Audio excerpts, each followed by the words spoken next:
The US, Israel, Egypt and Qatar last week drafted a proposal for an extended pause in fighting and are awaiting a response from Hamas.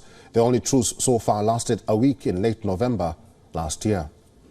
Let's move on now. In what seems like a long wait for the Ukrainian President Volodymyr Zelensky, the United Nations top court has ruled that it will hear parts of Ukraine's case against Russia.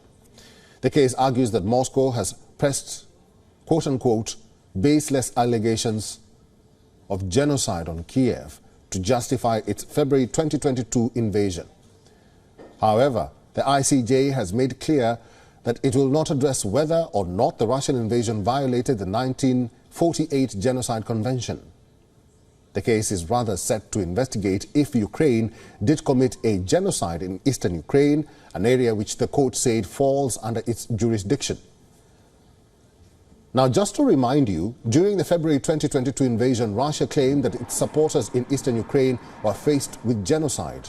Putting the claims to rest, Ukraine brought its case to the ICJ just days after Moscow's offensive.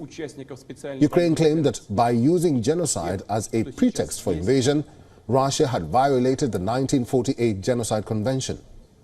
The charges were laid off by Russia, who said that Kyiv's legal arguments were quote-unquote flawed.